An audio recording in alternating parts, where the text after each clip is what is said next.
Bueno, muy buenas noches compañeros, muy buenas noches, profe. A continuación vamos a continuar con la exposición de tradición oral popular de la Amazonía. Mi grupo está integrado por Danilo Sanguano, Sandra Cabeza, Roberto Jaramillo y mi persona, Carlos Flexi. Sean todos bienvenidos y a continuación definición, características e importancia.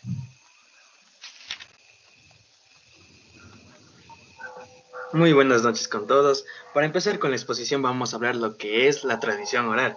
Bueno, en primer lugar es un hecho comunicativo sociocultural con base en el lenguaje hablado por medio del cual se transmiten los conocimientos, ya sea históricos, científicos y culturales, a una comunidad, con el fin de preservar dichos saberes de generación en generación.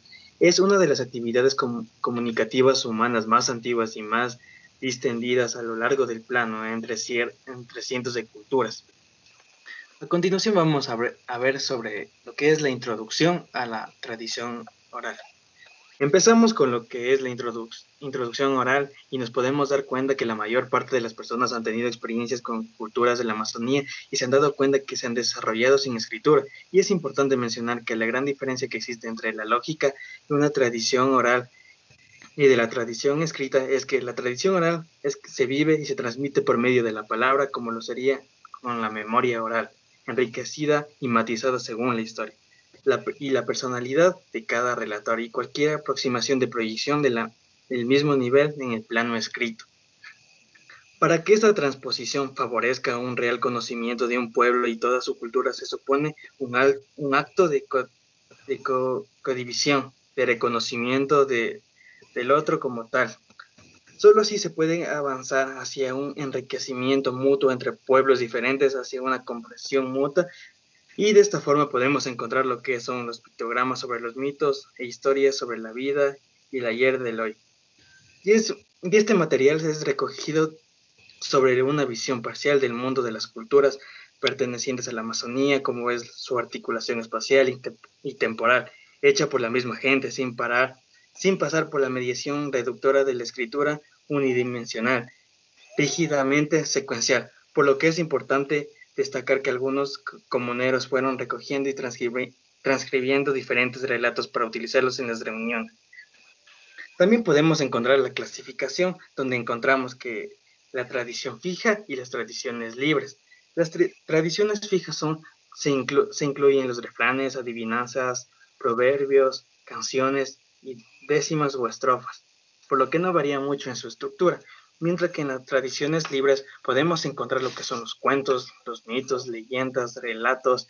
Estos tienen una mayor estructura en ocasiones y están divididos en partes como es la introducción, el desarrollo y el desenlace.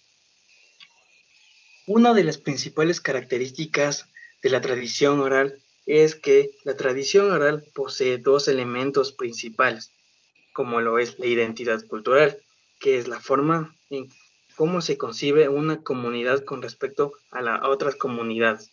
La memoria colectiva. Son acontecimientos que son parte de la historia de una comunidad y que ayuda a definirse en otras comunidades. También es importante destacar que sirven para transmitir conocimientos, valores culturales y sociales y una memoria colectiva. Son fundamentales para mantener vivas la cultura.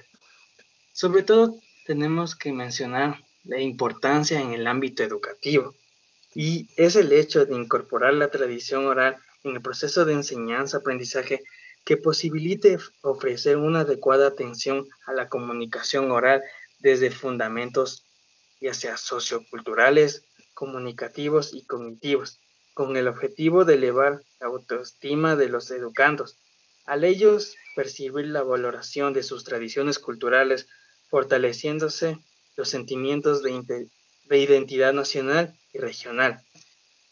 Por su riqueza sociocultural, es capaz de reflejar las costumbres, los saberes, características de los contextos en que vive y se comunican, donde la lengua posee una característica que particulariza sobre su región y potencia una atención a la comunicación oral. Continúo.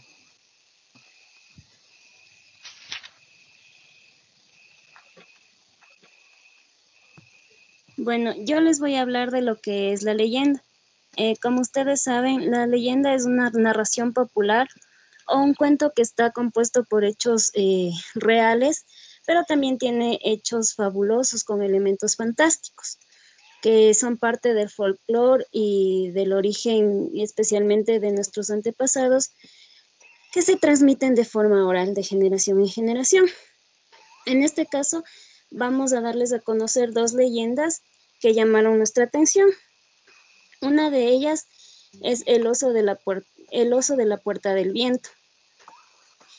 Esta leyenda trata de que hace muchísimos años, antes de que los pumas fueran encerrados en la cordillera de Galeras, llegó al cerro Guairapungo un pequeño sesno que estaba herido y se refugió en los matorrales cercanos al río. Parecía que iba a morir. De repente aparece un joven indígena que bajó a buscar agua en el río.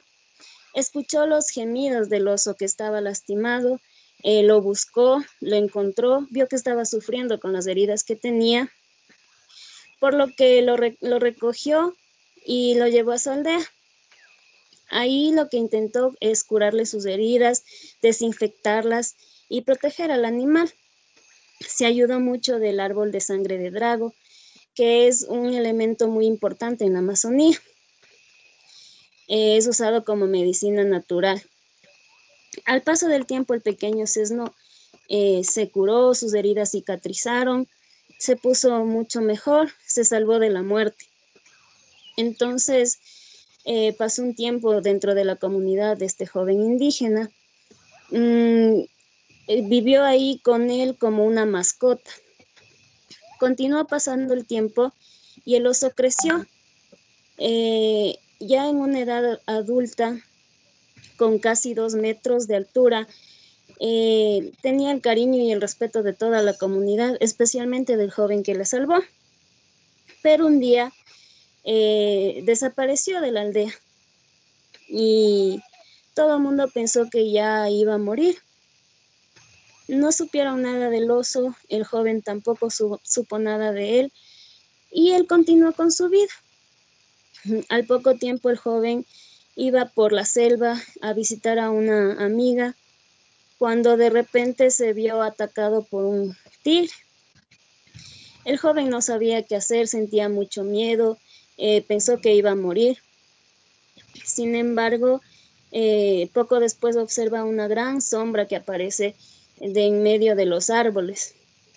Cuando él se da cuenta, era el oso al que él cuidó cuando era pequeño. Entre el oso y el tigre se produce una gran pelea, hay una gran batalla de la que sale victorioso el oso. Entonces, el joven, agradecido con el oso porque salvó su vida, decide llevarlo de regreso a la comunidad. El oso vive ahí por un tiempo más, cuida la aldea, es declarado el guardián de la aldea, el guardián del bosque, y pasa ahí muchos años. De la misma manera que pasó la primera vez, vuelve a desaparecer.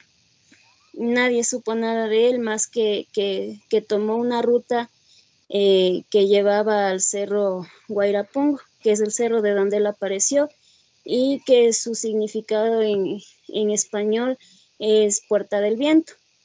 Nadie sabe si el oso murió o qué pasó, simplemente desapareció cerca de la Puerta del Viento. Esa es una de las leyendas.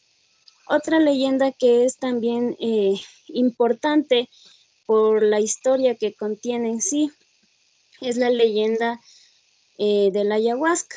La hemos tomado así porque es una actividad que se la conoce, pero no porque la hemos experimentado, sino porque se ha venido transmitiendo de generación en generación la idea de esto, porque ha habido personas que han experimentado con esta bebida y han dado a conocer a los demás.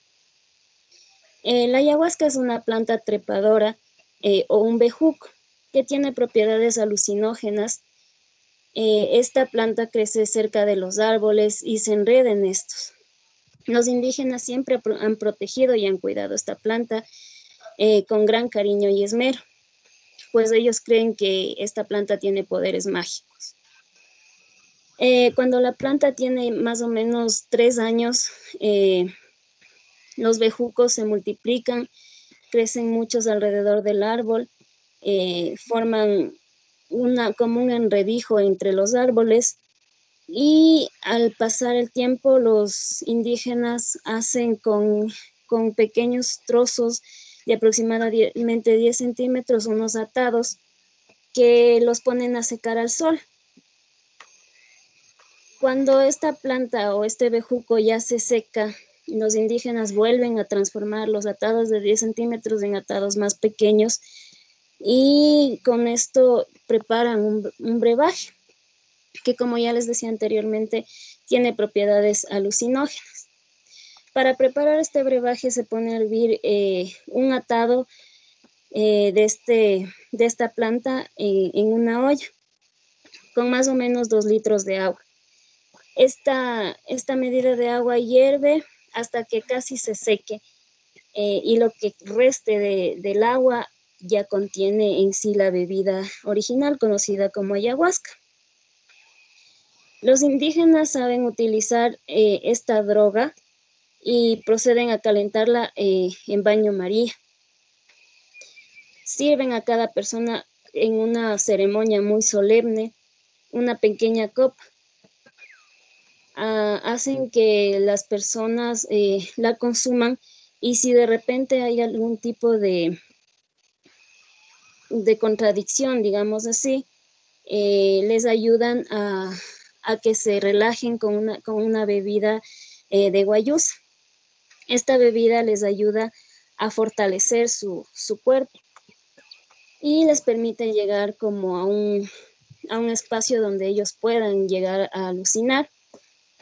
Generalmente la ayahuasca la toman los chamanes, quienes siempre quieren acercarse o tener como contacto con sus deidades, o a la vez también con personas muy cercanas que hayan fallecido.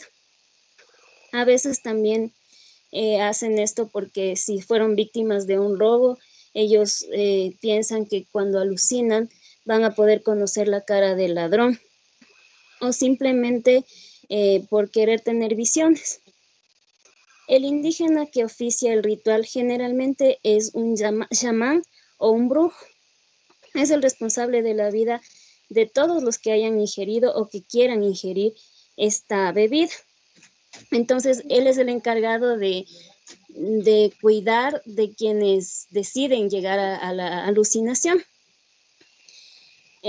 Cuando una de las personas que asiste a la ceremonia siente morir, también se les ofrece una especie de limonada caliente, y con esta también se fortalecen y llegan a tratar de tener la estabilidad que necesitan para alucinar. Hay personas que manifiestan que durante el momento que alucinan han podido hablar incluso con boas, con tigres, con osos, y otras personas que simplemente han logrado acercarse a su ser querido. Esto no se conoce a ciencia cierta, pues solamente los que han decidido vivir la experiencia de la ayahuasca conocen, ¿no? Entonces por eso lo hemos tomado como una leyenda, porque es una tradición de la que conocemos, pero no porque hemos experimentado, sino porque de forma oral se ha venido conociendo cuál ha sido la experiencia que han vivido los chamanes o las mismas personas que han querido participar en dichas ceremonias. Ya.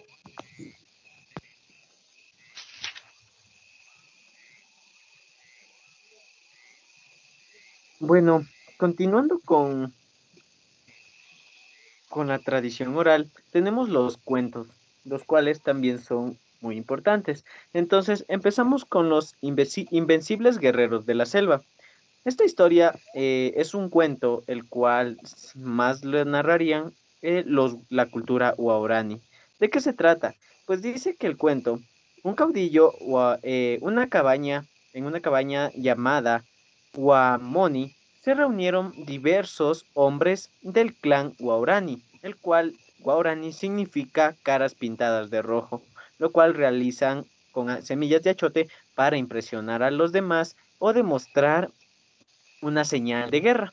Entonces, un día se realiza una ceremonia en donde se reúnen varios de estos miembros del clan Guaurani y ellos estaban presentes alzando en su mano las lanzas, las cuales son muy importantes para ellos. Estas tienen diversos adornos de plumas vistosas y recubren tejidos ingeniosos.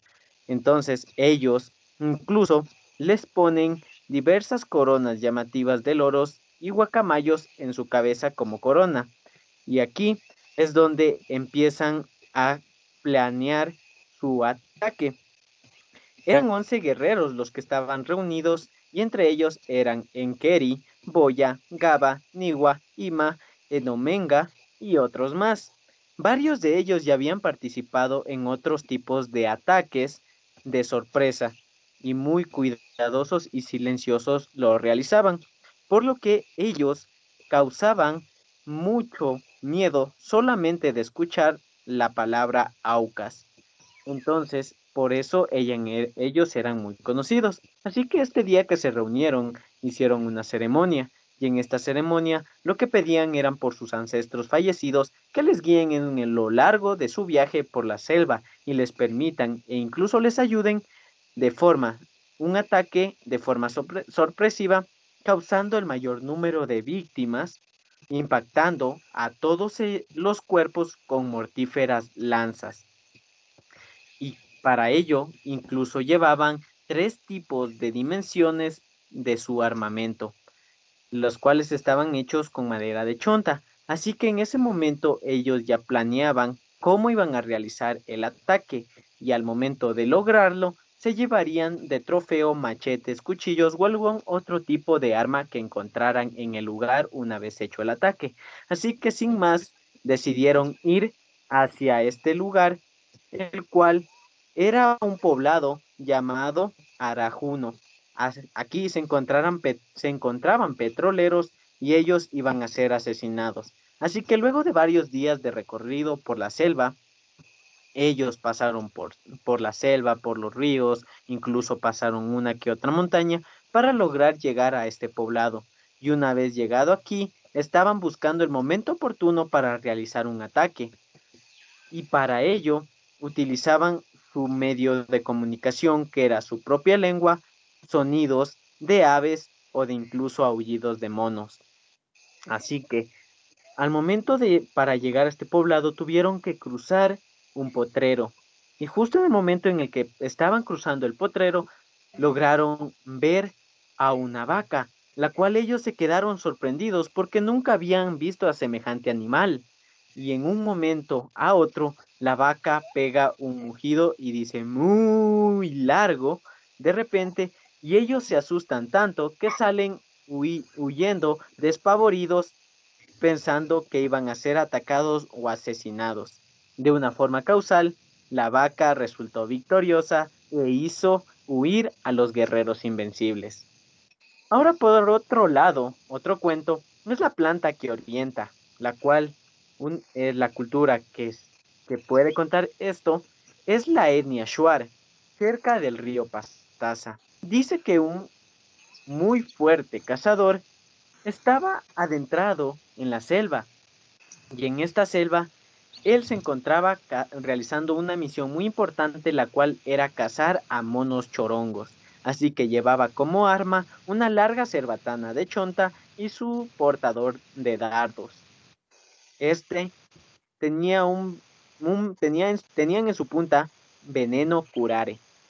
Así es que, adentrándose demasiado en la selva, llegó a perderse, y tanta desesperación fue que decidió descansar un momento y junto a un árbol milenario y se quedó dormido.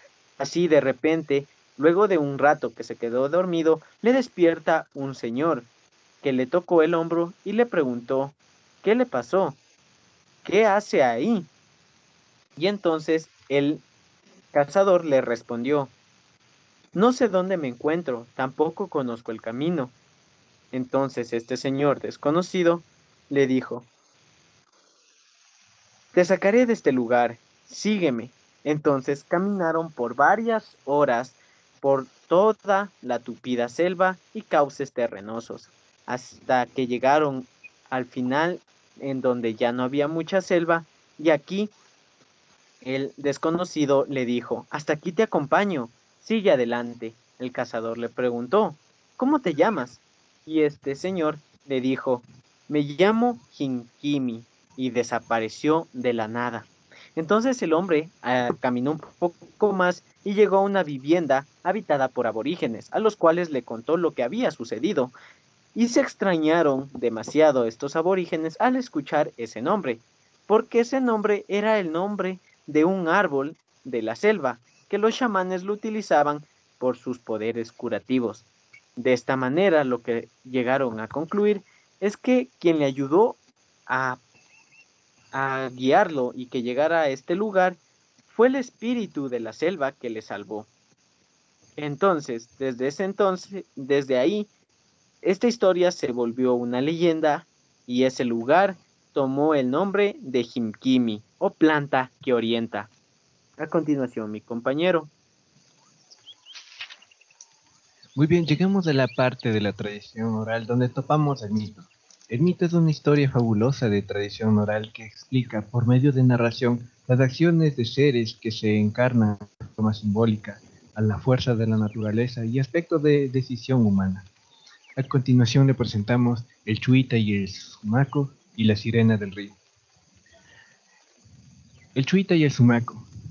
Cuando Ichak Yaya, padre creador, castigó del pecado a las personas con el gran diluvio universal, los cielos descargaron torrentes de agua que empezaron a inundar la selva. La gente desesperada no sabía qué hacer. Todos los que vivían en las zonas bajas empezaron a morir. Muchos subieron al volcán Sumaco por ser la elevación más alta de la zona, y muy pocos se subieron hasta el Huita. Este es el cerrito pequeño de 800 metros de altura, que queda en la comunidad de Calvario. Los que estaban en el Sumaco desde sus 300, 500.000 de altitud se residían y burlaban de aquellos que estaban en el Chuita. Son unos tontos, decían. Con toda seguridad vamos a ver ahogarse. Pero toda su altanería y de risa duró muy poco, pues el nivel de las aguas a medida que llovía subía inexorablemente, amenazando con cubrir la cumbre del Sumaco. Y qué cosa más fantástica, oh milagro, junto con el crecer de las aguas, el Chuita también crecía. No pasaron muchos días y desapareció el Sumaco, con todos los indígenas que entre gritos y llantos se habían subido en el último gesto de desesperación en las copas de los árboles. El Chuita, en cambio, se había convertido en un monte muy alto, tan alto que su cumbre sobresalía de las aguas. Cuando por fin cesó de llover y las aguas empezaron a bajar su nivel, el Chuita, al pasar que ella iba descendiendo cada vez, él se hacía más pequeño, hasta que al final llegó a su tamaño normal como lo conocemos actualmente. Del castigo de Yaya Dios, Papá Dios, solo se salvaron los indígenas que estuvieron en la cumbre del Chuita. Se dice que en las noches cuando llueve torrencialmente, se escuchan los lamentos de los indígenas que se ahogaron en el Sumaco y las voces de alegría de los que estuvieron en el Chuita, un cerro donde habitan espíritus y al que muy pocos se atreven a subir. La otra leyenda nos menciona a la sirena del río. Después de la creación del mundo, las personas se multiplicaron como el firmamento de las estrellas, pero apareció el pecado y la maldad, por el supremo creador castigó a la gente. Las pestes azotaron tambos y comunidades, los volcanes hicieron erupción finalmente, así llega el diluvio. Una vez que el diluvio pasó y los sobrevivientes, al correr de los años, se volvieron ancianos, cultivaron el suficiente poder y sabiduría para predecir cualquier maldad o cataclismo, o por lo que lamenté las interpretaciones de la naturaleza, sus señas, sus sueños. Por ejemplo, cuando los animales salvajes estaban tranquilos y mansos entrando a las chozas, se dejaban cazar noblemente. pero cuando la carne de estos llegaban a caer a la olla, se mostraba una carne sangrienta y temblorosa, era signo de que algo malo vendría. Nadie sabía con certeza la clase de castigo que se avecinaba, ni el tiempo que tardaría en producirse, pero todos se preparaban para lo peor. Y un flaudioso día llegó el gran diluvio, porque la gente hablaba mal de Yachagyaya, Padre Dios. La gran cortina de agua duró 3 largos meses, y cuando dejó de llover, solo se había salvado un anciano, 2 mujeres y un joven. Se escondieron y escogieron radicarse en la Yusyanta, donde vivieron muchos años. Al correr del tiempo, el joven quiso casarse de forma muy puntual y formar así un hogar, pero no pudo porque las 2 mujeres eran sus hermanas, puesto que ellos eran nietos del anciano. Deambulaban tristes y desorientados por la selva. Descubrió un río en el cual existían seres llamados Yakuyuyas, semejantes a las sirenas del mar y del océano. Enseguida se impulsó en un severo ayuno para purificar su cuerpo, que duró 3 largos años. Al finalizar este lapso de tiempo, nuevamente recorrió la selva, las playas y los cerros en busca de la felicidad. Un hermoso día se encontraba acostado sobre la arena de la extensa playa. Observó un enorme remolino en el recorrer del río. Impresionado por el movimiento giratorio de las aguas, subió a un enorme árbol de guayacán para contemplar mejor este fenómeno, y fue así como descubrió a una Yaku y Muja Warmi, sirena del río, que cargaba en los 2 brazos bebés, acercándose lentamente hacia las orillas de las playas. Se adentró a su lado al árbol donde estaba subido el indígena y se detuvo. Este extraño ser dejó sobre la arena a 2 blancas bebés y se alejó lentamente hacia la orilla del río, incrustándose en el remolino que se encontraba. El indígena, sin pensarlo 2 veces, acogió a las 2 bebés y se las llevó donde su hermana mayor, la cual la criaba con mucha dedicación, como si fuera su propia hija. Pero al pasar 3 meses, empezó a crecerle dentro de sus senos Chixis, sarna. Su cuerpo se empezó a tornar lleno de llagas y la mujer no soportó esta enfermedad y murió. Cuando las criaturas, al quedar solas, pasaron a la mano del hermano menor. Esta ayunó durante 3 meses seguidos y de esa forma, purificando su cuerpo, logró criarla sin problemas.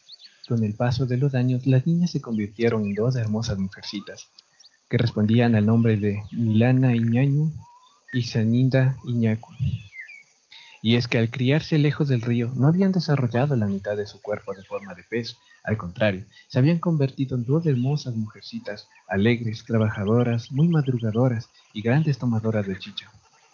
El joven, ya no, el joven, ya convertido en un hombre maduro, las tomó por esposas y procreó con ellas muchísimos hijos.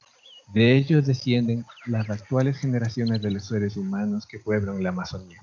Y esto es en conclusión, profesor y compañeros, la tradición oral cultural que se ha llevado de boca en boca por los restos de los años. Muchas gracias.